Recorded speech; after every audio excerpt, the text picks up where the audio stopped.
নমস্কার। শুভ নববর্ষের আন্তরিক অভিনন্দন জানিয়ে শুরু করছি আজকের ছোট গল্প রবীন্দ্রনাথ ঠাকুরের ঘাটের কথা। পাষাণে ঘটনা যদি অঙ্কিত হইত তবে কত দিনকার কত কথা আমার সোপানে সোপানে পাঠ করিতে পারিতে। পুরাতন কথা যদি শুনিতে চাও তবে আমার এই ধাপে বইস, মনোযোগ দিয়া জলকল্লোলে কান পাতিয়া থাকো, বহুদিনকার কত বিস্তৃত কথা শুনিতে পাইবে। আমার আর একদিনের কথা মনে পড়িতেছে, সেও ঠিক এইরূপ দিন। আশ্বিন মাস পড়িতে আর 2-4 দিন বাকি আছে।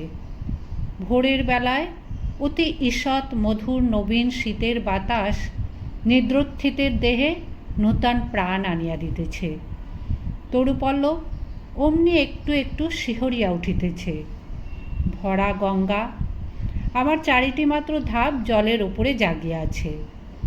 জলের সঙ্গে স্থলের সঙ্গে যেন গলাগলি। তীরে আম্রকাননের নিচে যেখানে কচুবন জন্মে আছে সেখান পর্যন্ত গঙ্গার জল গিয়াছে। নদীর ওই বাঁকের কাছে 3টে পুরাতন ইটের পাঁজা চারিদিকে জলের মধ্যে জাগিয়া রহিয়াছে। জেলেদের যে নৌকাগুলি ডাঙার বাবলা গাছের গুঁড়ির সঙ্গে বাঁধা ছিল সেগুলি প্রভাতে জোয়ারের জলে ভাসিয়া উঠিয়া টলমল করিতেছে। দুরন্ত যৌবন জোয়ারের জল রঙ্গ করিয়া তাহাদের 2 পাশে ছলছল আঘাত করিতেছে। তাহাদের কর্ণ ধরিয়া মধুর পরিহাসে নাড়া দিয়া যাইতেছে। ভরা গঙ্গার উপরে শরৎ প্রভাতের যে রৌদ্র পড়িয়াছে তাহার কাঁচা সোনার মতো রং, চাপা ফুলের মতো রং। রৌদ্রের এমন রং আর কোনো সময় দেখা যায় না। চড়ার ওপরে কাশবনের ওপরে রৌদ্র পড়িয়াছে। এখনো কাশফুল সব ফুটে নাই, ফুটিতে আরম্ভ করিয়াছে মাত্র। রাম রাম বলিয়া মাঝিরা নৌকা খুলিয়া দিল। পাখিরা যেমন আলোতে পাখা মেলিয়া আনন্দে নীল আকাশে উড়িয়াছে, ছোট ছোট নৌকাগুলি তেমনি ছোট ছোট পাল ফুলাইয়া সূর্যকিরণে বাহির হইয়াছে। তাহাদের পাখি বলিয়া মনে হয়। তাহারা রাজহাঁসের মতো জলে ভাসিতেছে, কিন্তু আনন্দে পাখা দুটি আকাশে ছড়াইয়া দিয়াছে। ভট্টাচার্য মশাই ঠিক নিয়মিত সময় কোষাকুষি লইয়া স্নান করিতে আসিয়াছেন। মেয়েরা 2-1 করিয়া জল লইতে আসিয়াছে। সে বড় বেশি দিনের কথা নহে, তোমাদের অনেক দিন বলিয়া মনে হইতে পারে, কিন্তু আমার মনে হইতেছে এই সেদিনের কথা। আমার দিনগুলি কিনা গঙ্গার স্রোতের উপর খেলাইতে খেলাইতে ভাসিয়া যায়, বহুকাল ধরিয়া স্থিরভাবে তাহাই দেখিতেছি। এই জন্য সময় বড় দীর্ঘ বলিয়া মনে হয় না।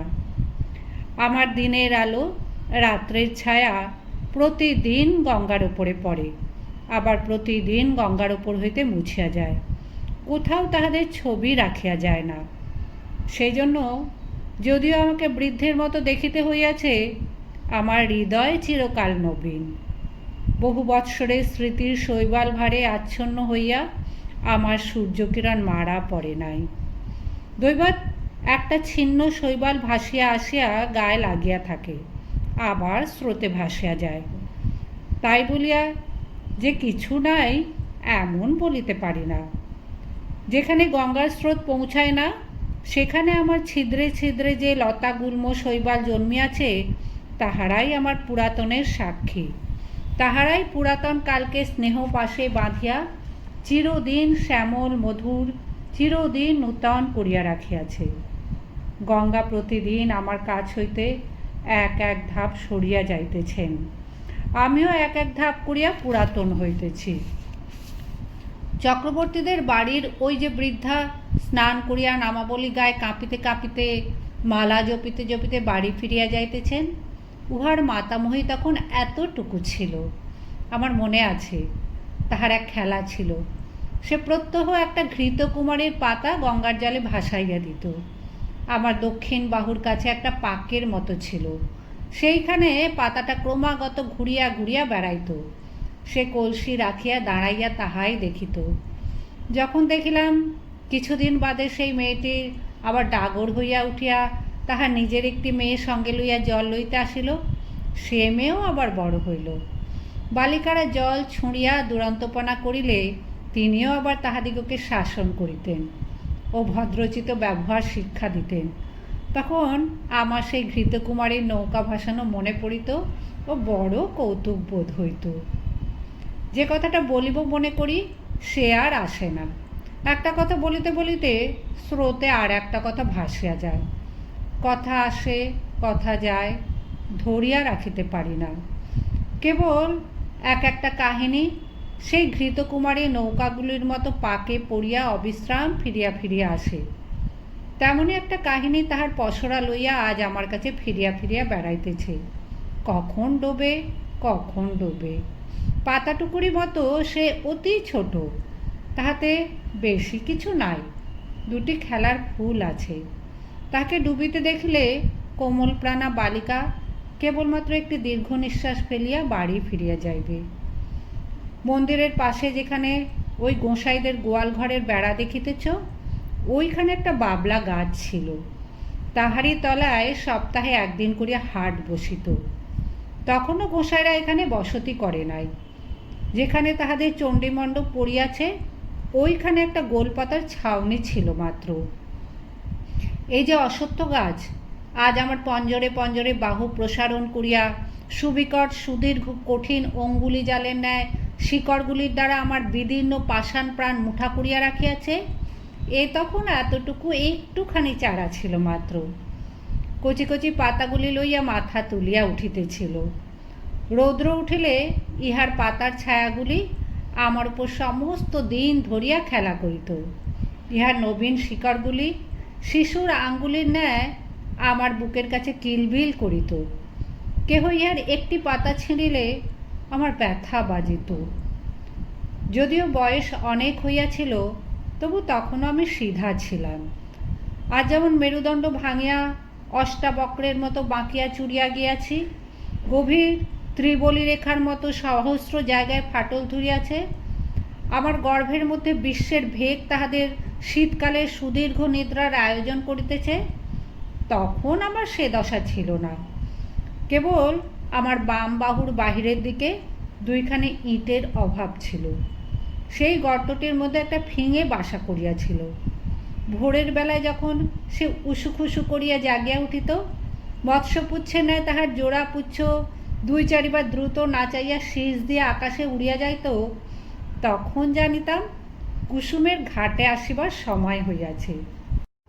যে মেয়েটির কথা বলিতেছি, ঘাটের অন্যান্য মেয়েরা তাকে কুসুম বলিয়া ডাকিত। বোধ করি কুসুমই তাহার নাম হইবে। জলের উপরে যখন কুসুমের ছোট ছায়াটি পড়িত, তখন আমার সাধ যাইত সে ছায়াটি যদি ধরিয়া রাখিতে পারি, সে ছায়াটি যদি আমার পাষাণে বাঁধিয়া রাখিতে পারি। এমনই তাহার একটি মাধুরী ছিল। সে যখন আমার পাষাণের উপর পা ফেলিত ও তাহার চারিগাছি মল বাজিতে থাকিত, তখন আমার শৈবাল গুল্মগুলি যেন পুলকিত হইয়া উঠিত। কুসুম যে খুব বেশি খেলা করিত বা গল্প করিত বা হাসি তামাশা করিত তাহা নহে। তথাপি আশ্চর্য এই, তাহার যত সঙ্গিনী এমন আর কাহারও নয়। যত দুরন্ত মেয়েদের তাহাকে না হইলে চলিত না। কেহ তাহাকে বলিত কুশি, কেহ তাহাকে বলিত খুশি, কেহ তাহাকে বলিত রাক্ষুসী। তাহার মা তাহাকে বলিত কুস্মি। যখন তখন দেখিতাম কুসুম জলের ধারে বসে আছে। জলের সঙ্গে তাহার হৃদয়ের সঙ্গে বিশেষ যেন কি মিল ছিল। সে জল ভারী ভালোবাসিত। কিছুদিন পরে কুসুমকে আর দেখিতে পাই না। ভুবন আর স্বর্ণ ঘাটে আসিয়া কাঁদিত। শুনিলাম তাহাদের কুশি খুশি রাক্ষসীকে শ্বশুর বাড়ি লইয়া গিয়াছে। শুনিলাম যেখানে তাহাকে লইয়া গেছে সেখানে নাকি গঙ্গা নাই। সেখানে আবার কারা সব নূতন লোক, নূতন ঘর বাড়ি, নূতন পথ ঘাট। জলের পদ্মটিকে কে যেন ডাঙায় রোপণ করিতে লইয়া গেল। ক্রমে কুসুমের কথা একরকম ভুলিয়া গেছি। 1 বৎসর হইয়া গেছে। ঘাটের মেয়েরা কুসুমের গল্পও বড় করে না। একদিন সন্ধ্যার সময় বহুকালের পরিচিত পায়ের স্পর্শে সহসা যেন চমক লাগিল, মনে হইল যেন কুসুমের পা। তাহাই বটে, কিন্তু সে পায়ে আর মল বাজিতেছে না, সে পায়ের সে সঙ্গীত নাই। কুসুমের পায়ের স্পর্শ, মলের শব্দ চিরকাল একত্র অনুভব করিয়া আসিতেছি। আজ সহসা সেই মলের শব্দটি না শুনিতে পাইয়া সন্ধ্যাবেলাকার জলের কল্লোল কেমন বিষণ্ণ শোনাইতে লাগিল। আম্রবনের মধ্যে পাতা ঝরঝর করিয়া বাতাস কেমন হা হা করিয়া উঠিল।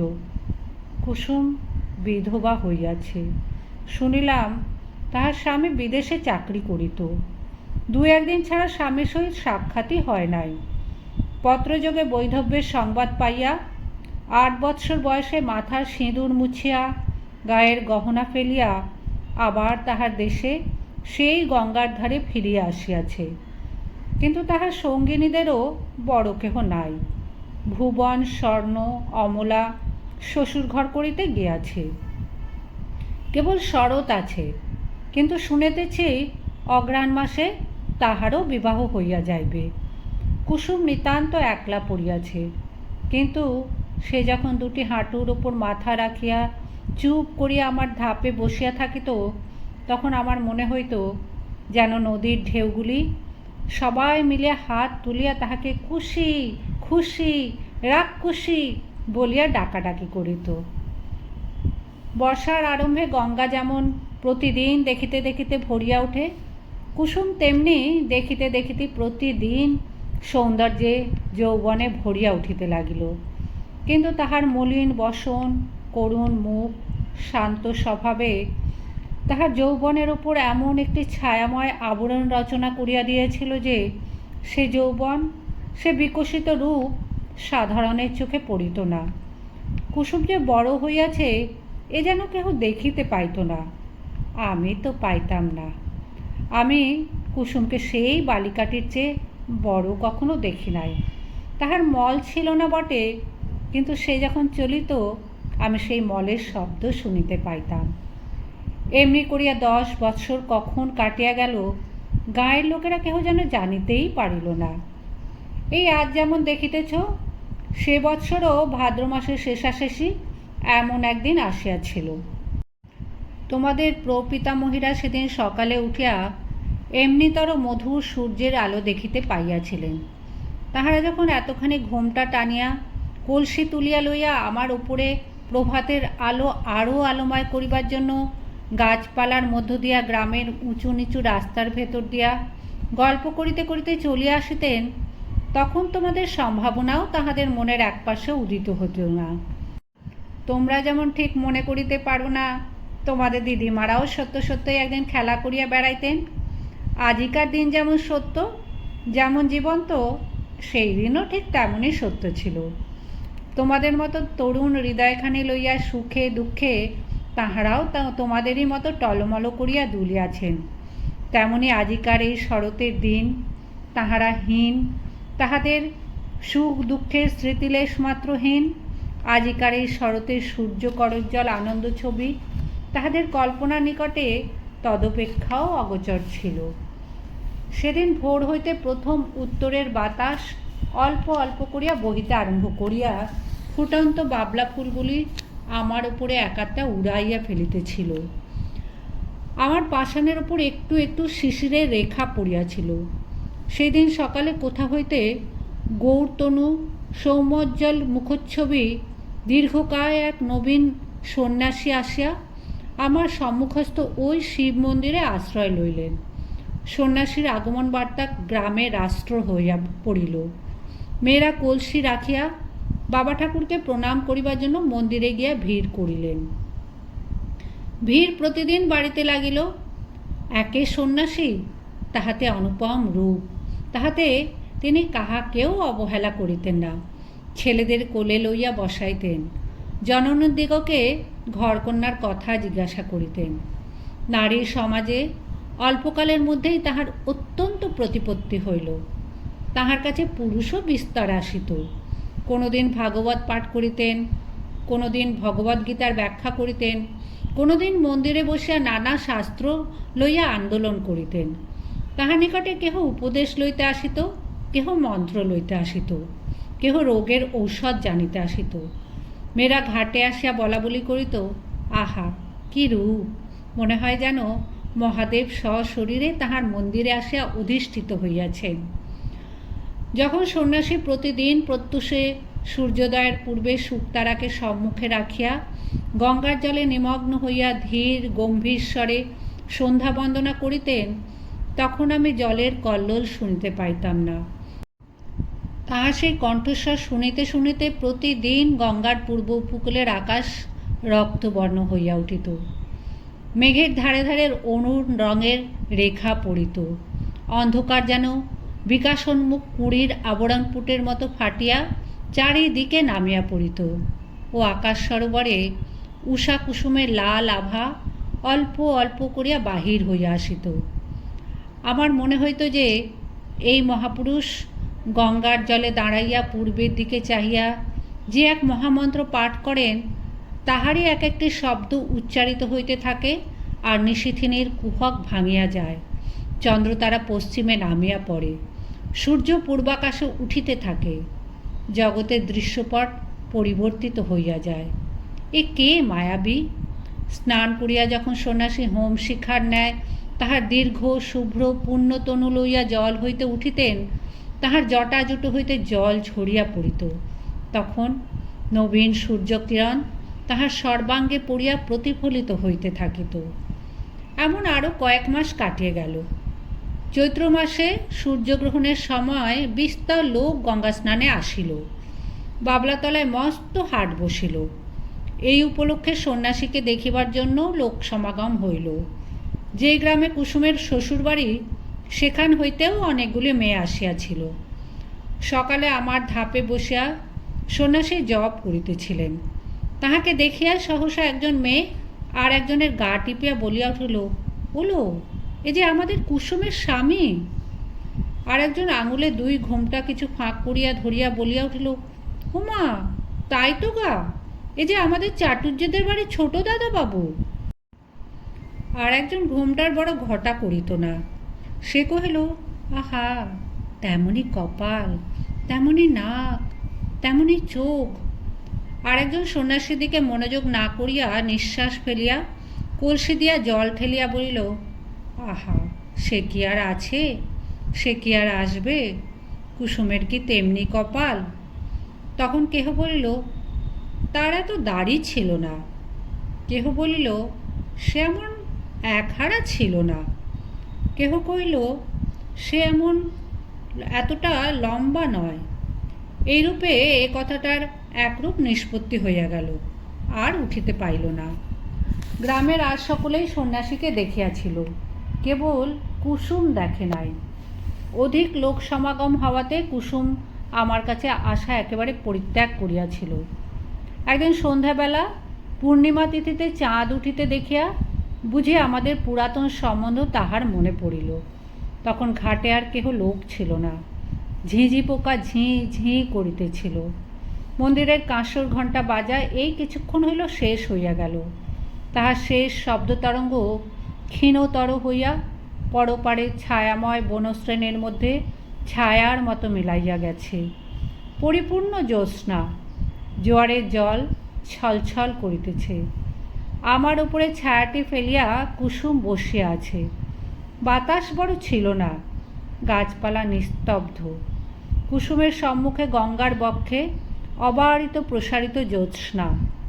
কুসুমের পশ্চাতে আশেপাশে ঝোপে ঝাপে গাছে পালায়, মন্দিরের ছায়ায়, ভাঙা ঘরের ভিত্তিতে, পুষ্করিণীর ধারে তালবনে অন্ধকার গা ঢাকা দিয়া মুখে মুড়ি দিয়া বসে আছে।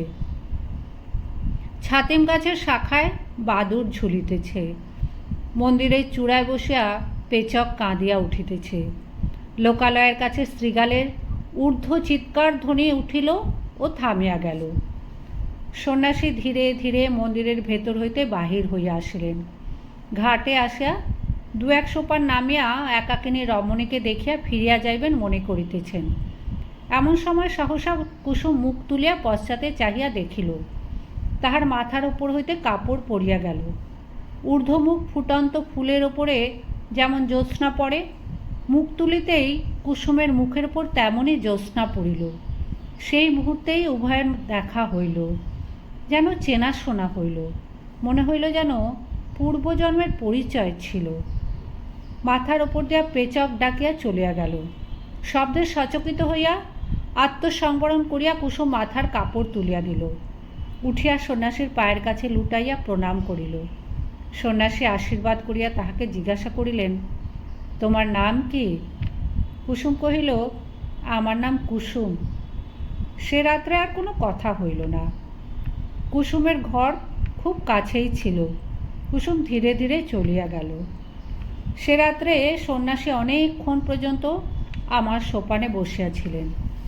অবশেষে যখন পূর্বের চাঁদ পশ্চিমে আসিল, সন্ন্যাসীর পশ্চাতের ছায়া সম্মুখে আসিয়া পড়িল, তখন তিনি উঠিয়া মন্দিরে গিয়া প্রবেশ করিলেন।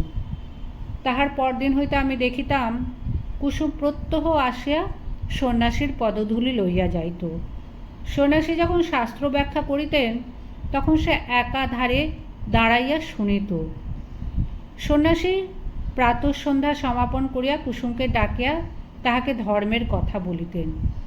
সব কথা সে কি বুঝিতে পারিত, কিন্তু অত্যন্ত মনোযোগের সহিত সে চুপ করিয়া বসিয়া শুনিত। সন্ন্যাসী তাহাকে যেমন উপদেশ করিতেন, সে অবিকল তাহাই পালন করিত। প্রত্যহ সে মন্দিরের কাজ করিত, দেবসেবায় আলস্য করিত না, পূজার ফুল তুলিত, গঙ্গা হইতে জল তুলিয়া মন্দির ধৌত করিত। সন্ন্যাসী তাহাকে যে সকল কথা বলিয়া দিতেন, আমার সোপানে বসিয়া সে তাহাই ভাবিত। ধীরে ধীরে তাহার যেন দৃষ্টি প্রসারিত হইয়া গেল, হৃদয় উদ্ঘাটিত হইয়া গেল। সে যাহা দেখে নাই তাহা দেখিতে লাগিল, যাহা শোনে নাই তাহা শুনিতে লাগিল। তাহার প্রশান্ত মুখে যে একটি ম্লান ছায়া ছিল, তাহা দূর হইয়া গেল। সে যখন ভক্তি ভরে প্রভাতে সন্ন্যাসীর পায়ের কাছে লুটাইয়া পড়িত, তখন তাহাকে দেবতার নিকটে উৎসর্গীকৃত শিশির ধৌত পূজার ফুলের মতো দেখাইত। একটি সুবিমল প্রফুল্লতা তাহার সর্বশরীর আলো করিয়া তুলিত। শীতকালের এই অবসান সময় শীতের বাতাস বয়। আবার এক একদিন সন্ধ্যাবেলায় সহসা দক্ষিণ হইতে বসন্তের বাতাস দিতে থাকে। আকাশে হিমের ভাব একেবারে দূর হইয়া যায়। অনেক দিন পরে গ্রামের মধ্যে বাঁশি বাজিয়া ওঠে, গানের শব্দ শুনিতে পাওয়া যায়। মাঝিরা স্রোতে নৌকা ভাসাইয়া দাঁড় বন্ধ করিয়া শ্যামের গান গাহিতে থাকে।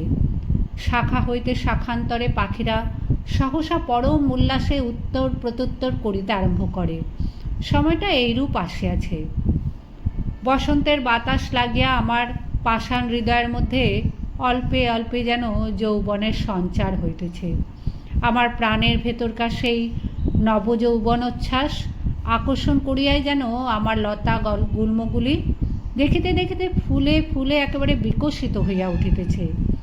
এ সময় কুসুমকে আর দেখিতে পাই নাই। কিছুদিন হইতে সে আর মন্দিরেও আসে না, ঘাটেও আসে না। সন্ন্যাসীর কাছে তাহাকে আর দেখা যায় না। ইতিমধ্যে কি হইল আমি কিছুই জানিতে পারি নাই। কিছুকাল পরে একদিন সন্ধ্যাবেলায় আমারই সোপানে সন্ন্যাসীর সহিত কুসুমের সাক্ষাৎ হইল। কুসুম মুখ নত করিয়া কহিল, প্রভু, আমাকে কি ডাকিয়া পাঠাইয়াছেন? হ্যাঁ, তোমাকে দেখিতে পাই না কেন? আজকাল দেবসেবায় তোমার এত অবহেলা কেন? কুসুম চুপ করিয়া রহিল। আমার কাছে তোমার মনের কথা প্রকাশ করিয়া বলো। কুসুম ঈষৎ মুখ ফিরাইয়া কহিল, প্রভু, আমি পাপীয়সী, সেই জন্যই এই অবহেলা। সন্ন্যাসী অত্যন্ত স্নেহপূর্ণ স্বরে বলিলেন, কুসুম, তোমার হৃদয়ে অশান্তি উপস্থিত হইয়াছে, আমি তাহা বুঝিতে পারিয়াছি। কুসুম যেন চমকিয়া উঠিল। সে হয়তো মনে করিল সন্ন্যাসী কতটা না জানি বুঝিয়াছেন। তাহার চোখ অল্পে অল্পে জলে ভরিয়া আসিল। সে সেইখানে বসিয়া পড়িল। মুখে আঁচল ঢাকিয়া সোপানে সন্ন্যাসীর পায়ের কাছে বসিয়া কাঁদিতে লাগিল। সন্ন্যাসী কিছু দূরে সরিয়া গিয়া কহিলেন, তোমার অশান্তির কথা আমাকে সমস্ত ব্যক্ত করিয়া বলো, আমি তোমাকে শান্তির পথ দেখাইয়া দিব। কুসুম অটল ভক্তিস্বরে কহিল, কিন্তু মাঝে মাঝে থামিল, মাঝে মাঝে কথা বাঁধিয়া গেল। আপনি আদেশ করেন তো অবশ্য বলিব, তবে আমি ভালো করিয়া বলিতে পারিব না।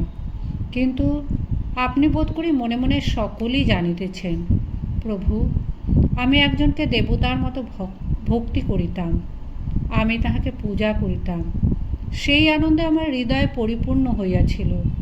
কিন্তু একদিন রাত্রে স্বপ্নে দেখিলাম যেন তিনি আমার হৃদয়ের স্বামী, কোথায় যেন একটি বকুল বনে বসিয়া তাহার বাম হস্তে আমার দক্ষিণ হস্ত লইয়া আমাকে তিনি প্রেমের কথা বলিতেছেন। এ ঘটনা আমার কিছুই অসম্ভব, কিছুই আশ্চর্য মনে হইল না। স্বপ্ন ভাঙিয়া গেল, তবু স্বপ্নে ঘোর ভাঙিল না। তাহার পরদিন যখন তাহাকে দেখিলাম, আর পূর্বের মতো দেখিলাম না। মনে সেই স্বপ্নের ছবি উদয় হইতে লাগিল। ভয় দূরে পলাইলাম, কিন্তু সে ছবি আমার সঙ্গে সঙ্গে রহিল। সেই অবধি আমার হৃদয়ের অশান্তি আর দূর হয় না, আমার সমস্ত অন্ধকার হইয়া গেছে। যখন কুসুম অশ্রু মুছিয়া মুছিয়া এই কথাগুলি বলিতেছিল, তখন আমি অনুভব করিতেছিলাম সন্ন্যাসী সবলে তাহার দক্ষিণ পদতল দিয়া আমার পাষাণ চাপিয়াছিলেন। কুসুমের কথা শেষ হইলে সন্ন্যাসী কহিলেন, যাহাকে স্বপ্নে দেখিয়াছ সে কে, বলিতে হইবে। কুসুম জোর হাতে কহিল, তাহা বলিতে পারিব না। সন্ন্যাসী কহিলেন, তোমার মঙ্গলের জন্য জিজ্ঞাসা করিতেছে, সে কে, স্পষ্ট করিয়া বলো। কুসুম সবলে নিজের কোমল হাত দুটি পীড়ন করিয়া হাত জোর করিয়া বলিল, নিতান্ত সে কে, বলিতে হইবে। সন্ন্যাসী কহিলেন, হ্যাঁ, বলিতেই হইবে। কুসুম তৎক্ষণাৎ বলিয়া উঠিল, প্রভু, সে তুমি। যেমনই তাহার নিজের কথা নিজের কানে গিয়া পৌঁছিল, অমনি সে মূর্ছিত হইয়া আমার কঠিন কোলে পড়িয়া গেল। সন্ন্যাসী প্রস্তরের মূর্তির মতো দাঁড়াইয়া রহিলেন। যখন মূর্ছা ভাঙিয়া কুসুম উঠিয়া বসিল, তখন সন্ন্যাসী ধীরে ধীরে কহিলেন, তুমি আমার সকল কথাই পালন করিয়াছ। আর একটি কথা বলিব, পালন করিতে হইবে। আমি আজই এখান হইতে চলিলাম। আমার সঙ্গে তোমার দেখা না হয়, আমাকে তোমার ভুলিতে হইবে। বলো, এই সাধনা করিবে? কুসুম উঠিয়া দাঁড়াইয়া সন্ন্যাসীর মুখের পানে চাহিয়া ধীর স্বরে কহিল, প্রভু, তাহাই হইবে। সন্ন্যাসী কহিলেন, তবে আমি চলিলাম। কুসুম আর কিছু না বলিয়া তাহাকে প্রণাম করিল, তাহার পায়ের ধুলা মাথায় তুলিয়া লইল। সন্ন্যাসী চলিয়া গেলেন। কুসুম কহিল, তিনি আদেশ করিয়া গিয়াছেন, তাহাকে ভুলিতে হইবে, বলিয়া ধীরে ধীরে গঙ্গার জলে নামিল। এতটুকু বেলা হইতে সে এই জলের ধারে কাটাইয়াছে। শ্রান্তির সময় এই জল যদি হাত বাড়াইয়া তাহাকে কোলে করিয়া না লইবে, তবে আর কে লইবে? চাঁদ অস্ত গেল, রাত্রি ঘোর অন্ধকার হইল। জলের শব্দ শুনিতে পাইলাম, আর কিছু বুঝিতে পারিলাম না। অন্ধকারে বাতাস হু হু করিতে লাগিল। পাছে তিল মাত্র কিছু দেখা যায় বলিয়া সে যেন ফুঁ দিয়া আকাশের তারাগুলিকে নিবাইয়া দিতে চায়। আমার কোলে যে খেলা করিত, সে আজ তাহার খেলা সমাপন করিয়া আমার কোল হইতে কোথায় সরিয়া গেল জানিতে পারিলাম না।